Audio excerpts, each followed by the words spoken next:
J'aimerais vous parler un peu de mon livre. Je vais vous présenter mon livre. J'aimerais vous dire ce que je trouve personnellement le plus important dans ce livre-là. C'est un livre assez compliqué, sans doute. On a essayé d'écrire un livre pour le public en général, mais tout de même c'est compliqué. Je vois un t-shirt là, que la vérité est toujours complexe. Eh bien, les guerres sont des phénomènes historiques très complexes. On ne peut pas expliquer en quelques mots. Mais certainement, ce n'est pas certainement le cas que c'est noir et blanc. C'est les bons contre les mauvais. Dans un sens, bien sûr, il y avait les mauvais, il y avait les bons. Mais c'est plus compliqué que ça. Moi, à l'école, en Belgique, plus tard, au Canada aussi, en parlant de la Deuxième Guerre mondiale, on a toujours pensé aux Américains comme nos sauveurs, nos libérateurs, des gens qui sont venus juste pour nous libérer. Sans penser à rien d'autre. Eh bien, c'est un mythe. C'est pas vrai du tout. Et on savait déjà, au début en fait, sans même réfléchir trop là-dessus, que ça ne pourrait pas être vrai. Parce que si les Américains avaient voulu sauver la démocratie, se battre pour la justice, contre le fascisme, contre le racisme, contre l'antisémitisme, pourquoi ils ont attendu jusqu'en décembre 1941? Une bonne question, n'est-ce pas? Je trouve que c'est une bonne question. Pourquoi ils ne sont pas venus tout de suite pour aider les petits Belges, les Français, les Britanniques, la démocratie, le côté de la démocratie, pour ainsi dire? Pourquoi ils ont attendu? En fait, les Américains sont entrés en guerre, peu de gens le savent, en décembre 1941, à la suite de l'attaque japonaise à Pearl Harbor, n'est-ce pas? Alors, on a le droit de se poser la question, sans cette attaque japonaise, les États-Unis, quand pourra-t-il déclarer la guerre à Hitler? Peut-être jamais, on ne sait pas. Alors apparemment, il n'était pas tellement intéressé à libérer les petits Européens, n'est-ce pas? Les Américains, le rôle de l'Amérique dans la Deuxième Guerre mondiale est un thème complexe, mais tout de même très très intéressant. Et moi j'ai commencé à y réfléchir, à lire des livres là-dessus. À un moment donné, j'avais pensé d'écrire un article là-dessus. Eh bien, ça ne marchait pas parce que j'ai fini par écrire un livre de quelques 250 pages. Toujours trop de pages, en fait, ou pas assez, selon le cas. Parce qu'il y a des gens qui me disent « Mais oui, mais vous ne parlez pas de ceci ou de cela ». On ne peut pas parler de tout. J'essaye de parler de l'essentiel. Alors, quel est l'essentiel? L'essentiel, c'est ceci. C'est certain que beaucoup d'Américains, la majorité des Américains, détestaient le nazisme, le fascisme et Hitler. Mais pas tous. Pas tous. En fait, c'est une réalité, et on n'aime pas en parler trop à la télévision américaine, que beaucoup d'Américains, ils aimaient Hitler. Ils aimaient Mussolini. Ils aimaient Franco. Ils aimaient le fascisme. Ils aimaient ce mouvement-là. Beaucoup, beaucoup, beaucoup. Et on pourrait dire, bien sûr, que c'est le cas dans chaque pays. En France, en Belgique, il y avait aussi des gens qui aimaient Hitler, des gens qui aimaient le fascisme, qui souhaitaient avoir chez eux un système comme celui d'Hitler, comme celui de Mussolini. Il y avait des collaborateurs partout, n'est-ce pas? Et des résistants. Alors, dans chaque pays, il y avait les deux côtés, pour ainsi dire, et beaucoup de gens au milieu. Mais ce qui est important, dans le cas des États-Unis, c'est que la minorité, et c'était en effet une minorité, qui aimait le fascisme aux années 30, et même jusqu'au début de la guerre, qui aimait Hitler, qui aimait Mussolini, qui ne sympathisait pas du tout avec le côté de la démocratie, comme on le présente aujourd'hui. Ce n'était pas une petite minorité peu importante, c'était l'élite de la société américaine.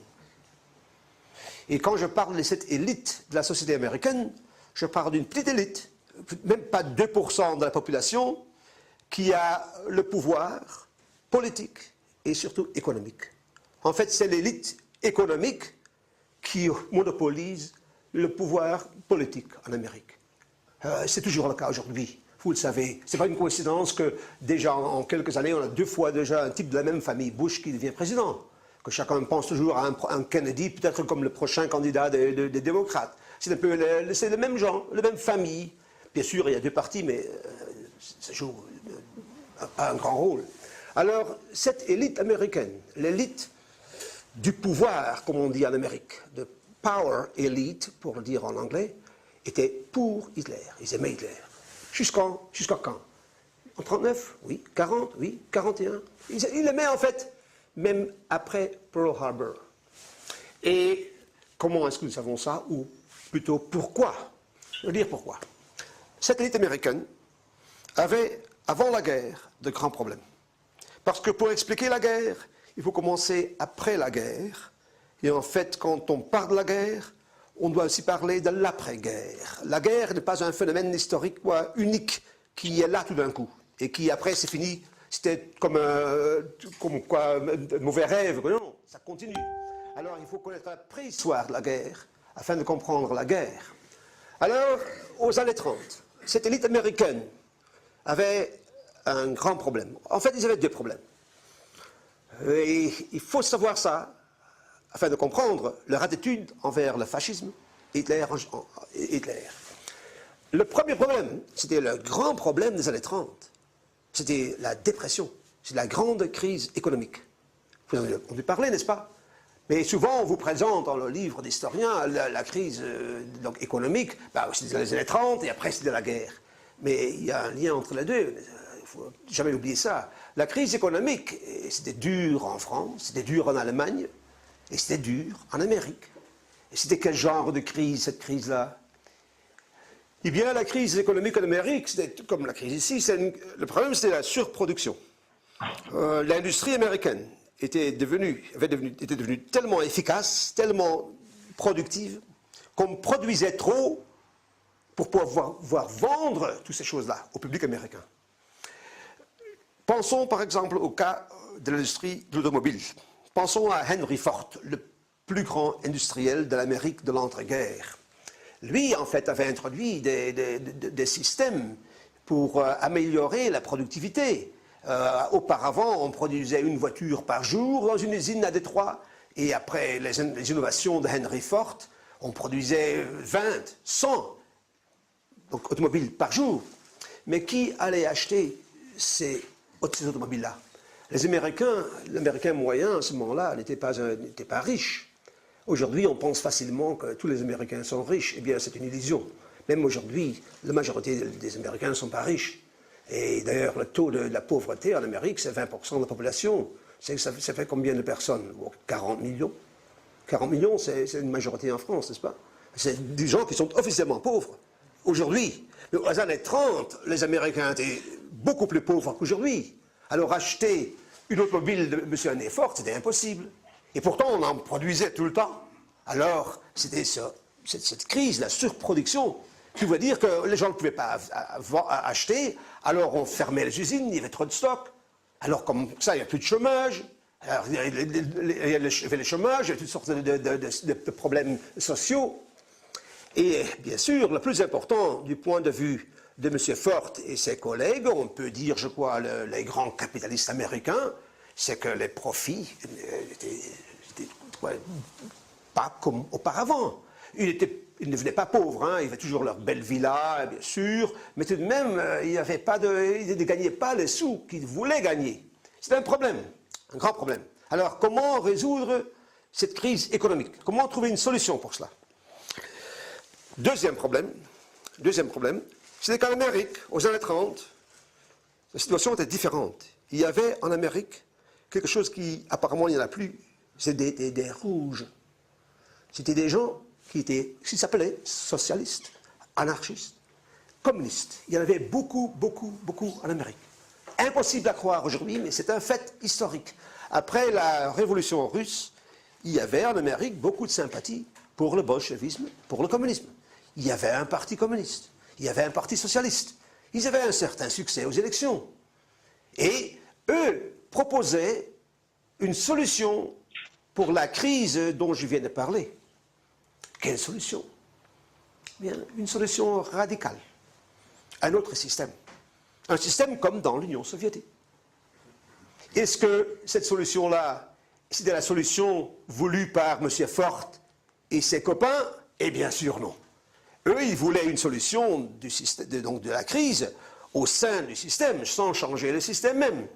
Mais leur problème, c'est le deuxième problème. Le premier problème, on ne gagne pas assez de sous. Le deuxième, c'est qu'il y a de plus de gens en Amérique qui réclament une solution radicale, qui demande du changement radical et même du changement révolutionnaire, comme en Union soviétique. À cause de cela, bien sûr, on détestait, l'élite américaine détestait tout ce qui était gauchiste, socialiste, marxiste, surtout communiste. Et l'Union soviétique était perçue par cette élite-là comme la source d'inspiration, des rouges américains, des Américains rouges. Les historiens américains parlent des années 30, des dirty 30s, les sales années 30, à cause de la crise économique. Et aussi, ils parlent des red 30s, les années 30 rouges, parce qu'il y avait tant de marxistes, socialistes, communistes, etc. Alors ça aussi, c'est un problème pour M. Ford et ses copains. Alors comment résoudre cette crise-là, résoudre ce problème-là?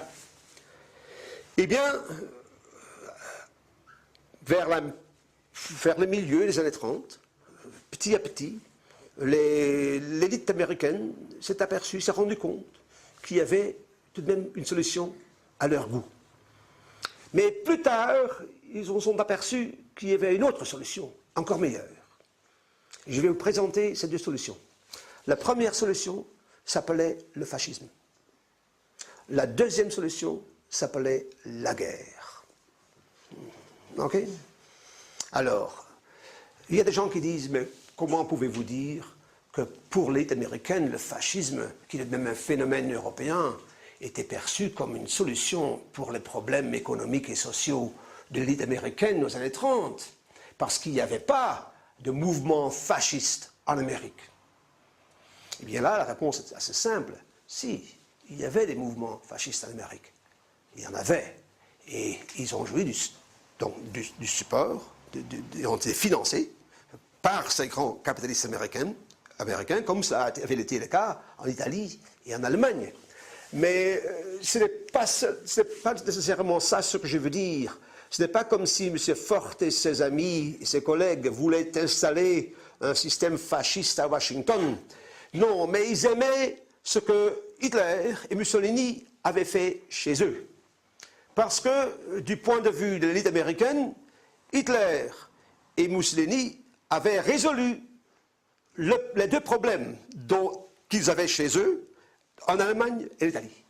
Comment ça? Eh bien, ils avaient apparemment trouvé une solution pour la crise économique en créant de l'emploi et en redémarrant l'industrie et en annonçant les profits des grands capitalistes allemands et italiens, surtout par un programme de réarmement. En Allemagne, par exemple, Hitler est arrivé au pouvoir et on sait que le chômage a diminué sous Hitler. Mais il y a beaucoup de gens qui pensent que c'est en construisant les autobahns, les autoroutes qu'il a fait ça. Mais non, il a surtout fait ça en exigeant, en demandant et en offrant aux industriels allemands donc de préparer une guerre. Alors Hitler, par exemple, Hitler n'était pas communiste, il n'a pas nationalisé ou étatisé l'industrie allemande, il a simplement dit aux types comme Krupp, alors produisez pour l'armée, on vous payera, et comme ça il y aura du travail pour tout le monde, et vous gagnerez beaucoup d'argent. Cette idée-là plaisait beaucoup à M. Henry Ford. Et la raison pour laquelle ils aimaient cette solution-là, est-ce que eux, les industriels américains, profitaient directement du programme de réarmement allemand. Comment ça? Les usines de Ford et de General Motors, ils se trouvent tout de même à Détroit, n'est-ce pas, et à Chicago. Oui, mais les gens ne savent pas qu'aux années 20 déjà, à la suite de la Première Guerre mondiale et des problèmes financiers de la France et de l'Allemagne au cadre des réparations allemandes, les Américains avaient investi beaucoup d'argent en Europe aux années 20, et surtout en Allemagne. Par exemple, en 1929, General Motors avait acheté 100% la plus grande usine d'automobile allemande Opel. Vous connaissez la marque Opel, n'est-ce pas? À Rüsselsheim, tout près de Francfort. Et dans la même année, Ford avait établi une très grande usine à Cologne, toujours là, au bord du Rhin. Il y a beaucoup de Ford ici en Europe, nous, les Canadiens, les Américains qui arrivent ici en France, en Europe, on voit que ce n'est pas le même modèle que chez nous, parce qu'en fait, c'est des modèles produits par Ford Europe en Allemagne. Alors, bien que ces usines-là étaient la propriété donc d'associations de firmes américaines, ces usines aussi profitaient du boom, donc de l'explosion du business généré par le réarmement d'Hitler. En fait, aux années 30, Ford et ses copains ont commencé à faire beaucoup d'argent en Allemagne. En même temps, ils ne gagnaient pas beaucoup d'argent, très peu en Amérique. Mais en Allemagne, sous Hitler, ils ont profité. Ils ont profité parce qu'Hitler leur disait « c'est pas la peine, mes chers amis, d'essayer de produire de petites voitures pour le citoyen allemand. Vous allez maintenant produire des camions, des chars et des avions. Et on vous payera. » Monsieur Hitler, comment allez-vous payer? Eh bien, il y aura une guerre et les perdants payeront. OK? Alors, bon. Alors, Ford aimait beaucoup Hitler. En fait, il a rendu beaucoup de services à Hitler. Ils ont produit, Ford et General Motors ont produit beaucoup de chars et d'avions pour le régime nazi. Moi, j'ai une photo, je ne l'ai pas apportée, mais vous pouvez la trouver sur l'Internet, où M. Henry Ford reçoit une médaille, donc de la part d'Hitler, par la main du consul général de l'Allemagne à Détroit, je crois que c'était en 1938, pour les services qu'il avait rendus à la cause allemande, c'est-à-dire à la cause nazie, c'est-à-dire à la cause de la préparation de la guerre. En même temps, des types comme Mussolini et Hitler avaient montré comment résoudre le deuxième problème donc, qui embêtait M. Ford et les grands capitalistes américains, c'est-à-dire ce péril rouge-là. Qu'est-ce qu'Hitler avait fait avec les communistes socialistes en Allemagne? Eh bien, tout d'abord, il avait fermé tous les syndicats, plus de syndicats, c'était très bien, trouvait Ford qui détestait les syndicats. Et deuxièmement, les communistes se trouvaient en quelques semaines à Dachau, dans les camps de concentration, parce que les prisons étaient archi pleines, alors il fallait établir des camps de concentration, pas pour les juifs, ça c'est plus tard, hein, mais pour les ennemis politiques des nazis, c'est-à-dire les socialistes, mais surtout les communistes, et beaucoup d'autres aussi. Alors, des types comme Ford, ils disaient, mais mon Dieu, cet Adolphe-là, c'est un type comme ça, hein. Et avec lui, on peut gagner de l'argent, et il n'y a plus de péril rouge. C'est formidable. Il disait en Amérique à ce moment-là, with Hitler, you can do business. Avec Hitler, on peut faire des affaires. Et lui fait notre affaire.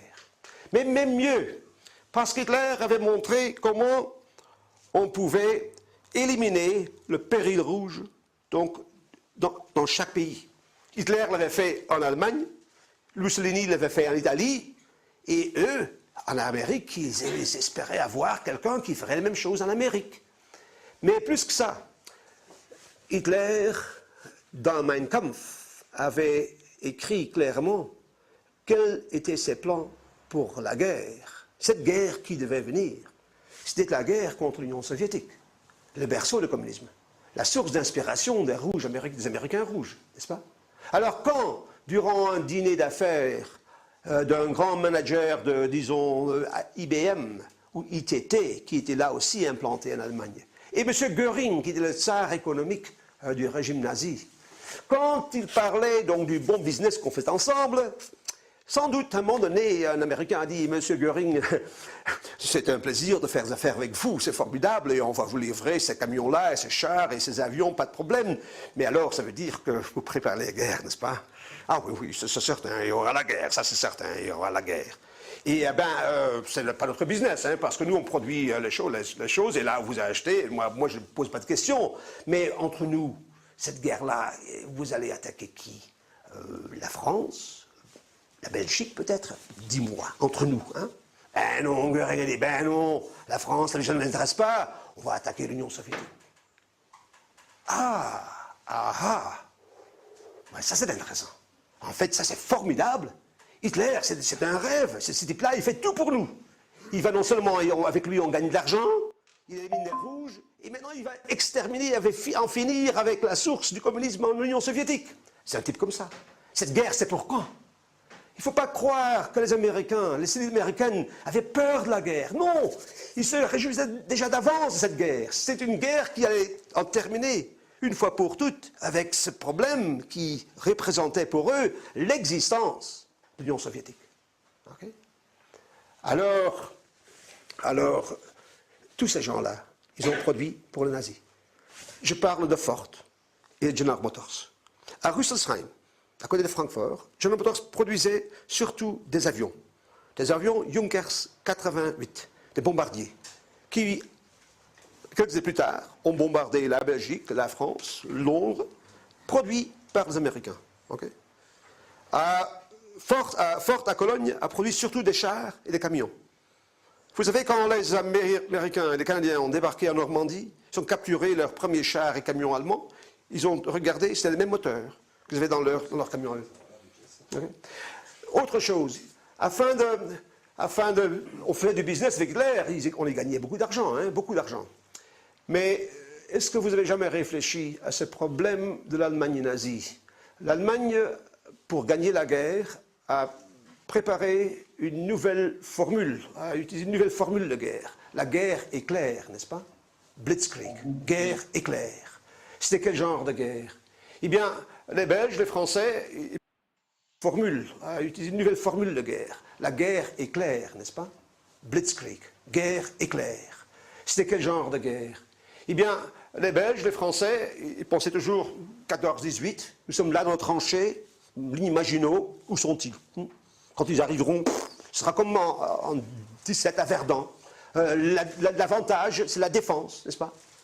Alors, Hitler le savait, les Allemands savaient. Au lieu de ça, les Allemands ne sont pas arrivés, et tout d'un coup, ils étaient là, oui, mais là-bas et là-bas aussi. Parce qu'ils arrivaient avec Stuka, avec des chars, avec l'infanterie, l'artillerie. Et en quelques heures, c'est terminé pour les Belges à Ebenemal, n'est-ce pas? Alors, c'est ça, donc, le système guerre éclair. Mais pour faire la guerre éclair, il faut des chars rapides, des camions pour transporter les troupes en toute vitesse, n'est-ce pas, pour percer vers Abbeville. Hein. Il faut aussi encore de l'essence. Beaucoup d'essence. Où est le pétrole en Allemagne? Eh bien, la dernière fois que je suis allé en Allemagne, il y avait beaucoup de bière, surtout en Bavière, mais je n'ai pas vu de puits de pétrole. Alors, l'Allemagne devait et doit toujours importer chaque goutte de pétrole, d'essence. D'autre part, d'où venait l'essence avec laquelle les chars américains, allemands ont percé sur Abbeville? Pétrole synthétique. Paris, plus tard, avant Varsovie, plus tard Leningrad. Eh bien, demandez à Texaco et demandez à Exxon, c'est eux qui ont fait. Et ils ont gagné beaucoup de sous là-dessus. En 1939, oui.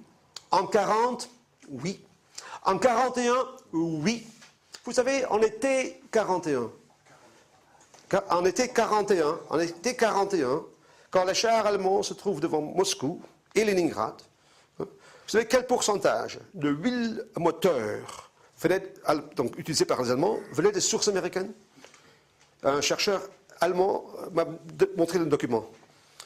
Donc, l'huile à moteur, très important, n'est-ce pas? Pour dire en façon belge, 96%, 96%. Alors, en fait, on peut dire, et un historien américain a écrit, que sans essence américaine, Hitler n'avait jamais pu envahir la Pologne, la France, la Belgique, l'Union soviétique. C'était impossible, impossible. Alors, pour les grands industriels américains, Hitler, le fascisme, ce n'était pas un problème. C'était un copain, c'est une solution. Parce que pour eux, en fait, le danger, c'était les rouges. C'est l'inverse. C'est une ironie de l'histoire que la guerre qui a suivi, dans cette guerre, les Américains sont battus, en fait, avec leur ennemi, l'Union soviétique, contre leur ami, l'Allemagne nazie.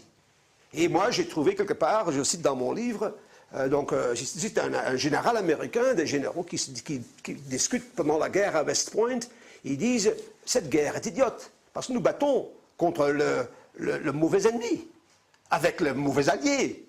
Même pendant la guerre, les Américains, je parle des leaders américains, hein, l'élite, ils détestaient l'Union soviétique. Ils n'avaient rien contre les nazis. dans cette lumière-là, vous pouvez peut-être comprendre qu'après la guerre, les Américains ont protégé de grands criminels de guerre nazis, vous le savez, n'est-ce pas? Comme Barbie, Mengele, on leur a offert des passeports. Pourquoi? C'était des bons anticommunistes comme nous. Ils les ont protégés.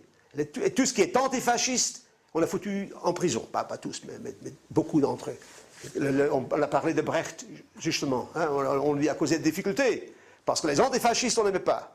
Mais les fascistes, c'était les bons, n'est-ce pas? Von Braun, il a quand même fait... Von Braun était membre de l'SS, de la SS, ça c'est certain. Alors bon, on pourrait continuer un peu et dire, par exemple, aujourd'hui, on parle beaucoup de la façon dont les Américains sont supposés d'être entrés en guerre pour sauver les Juifs. Eh bien, c'était un mythe. Ce qui s'est passé, ce que Hitler faisait avec ces Juifs en Allemagne, n'avait aucun intérêt pour les industriels américains. Et pourquoi? Ils étaient antisémites eux-mêmes. Peu de gens savent qu'aux années 20, Henry Ford lui-même a écrit un livre très antisémite qui a inspiré Hitler dans Mein Kampf. Et dans son bureau, Hitler avait une photo d'Henry Ford, parce qu'il l'admirait beaucoup. Pourquoi? À cause de ses convictions antisémites. Le racisme, est-ce que c'est un problème que pour les Américains que Hitler était raciste? Eh ben non, ils étaient racistes eux-mêmes. Les Noirs en Amérique, où ils sont en 45, quoi? Ben, nulle part, il n'y a pas après la guerre, quoi. Alors on était racistes aux États-Unis, le fait qu'Hitler était raciste, pas de problème du tout. Alors bon, continuons un peu. C'est maintenant 1939, et la guerre éclate en Europe. Surprise, ce n'est pas la guerre qu'on avait attendue. Parce que Hitler n'attaque pas l'Union soviétique, non. Il a fallu ce pacte entre Hitler et Staline, c'est difficile à comprendre. Et maintenant, ils attaquent la Belgique et la France. Mon Dieu, c'est compliqué l'histoire, n'est-ce pas? Alors, est-ce que c'est un problème pour les industriels américains? Ça nous est égal. Ça nous est vraiment égal. En fait, le business est excellent. Parce que maintenant, la guerre commence. Hitler a encore besoin de pétrole. Alors ça arrive. Hein. Ça arrive par l'Espagne, par exemple. Hein. Par l'Espagne et Franco. Sans aide américaine, Franco n'aurait peut-être pas gagné la guerre civile en Espagne non plus. Hein. Mais il y avait des grands supporters en Amérique, comme Mussolini et Hitler. Il était adoré par les élites américaines. Mais bon, alors c'est une guerre différente de ce qu'on avait pensé.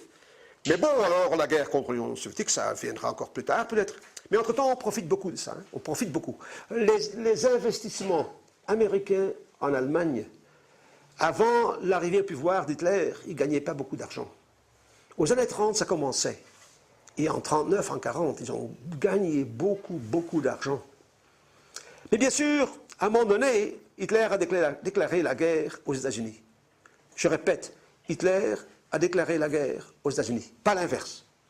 Beaucoup de gens croient que Hitler a déclaré, que les États-Unis ont déclaré la guerre à l'Allemagne. Mais non, c'est pas vrai. C'est Hitler qui l'a fait. Et pourquoi il l'a fait, c'est autre histoire. J'en parle dans mon livre. Si ça vous intéresse, je vous laisse sur votre faim. Vous devez acheter mon livre pour le savoir. Ou peut-être vous pouvez poser la question après la présentation. Mais alors, Hitler a déclaré la guerre aux États-Unis. Et il y a des gens, des fois, quand on parle de cela, du fait que des grandes associations, firmes américaines, avaient des investissements en Allemagne, d'ailleurs, on n'en parle pas normalement, hein, on n'en parle pas du tout. Hein, c'est un sujet tabou. Hein, mais si vous demandiez, par exemple, à un directeur de Ford à Détroit, est-ce que c'est vrai que vous aviez des investissements en Allemagne avant la guerre? La réponse serait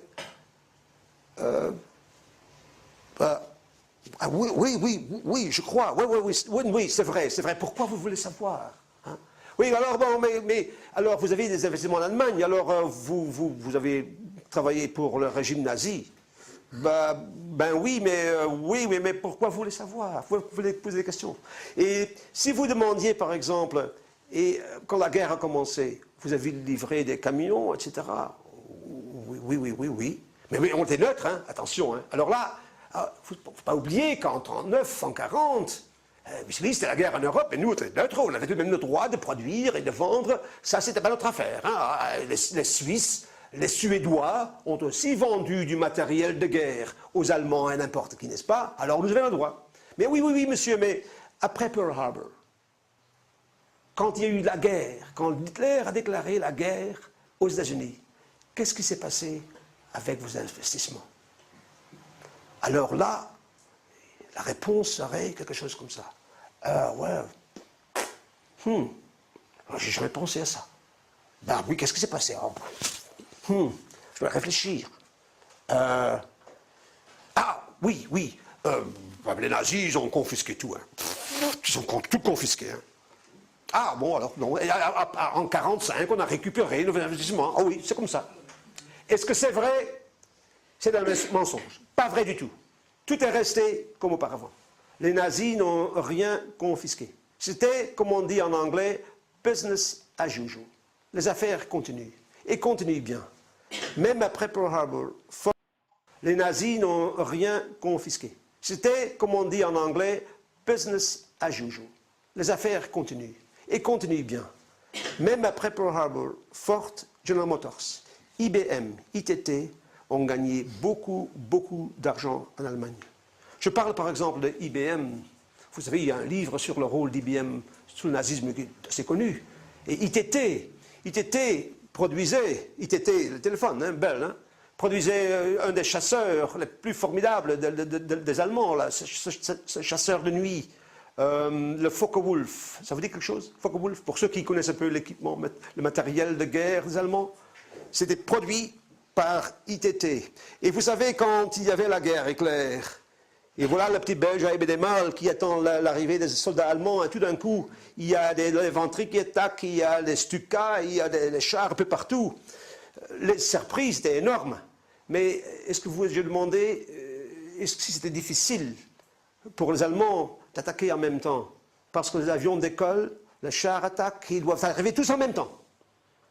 Il faut des systèmes assez sophistiqués de communication.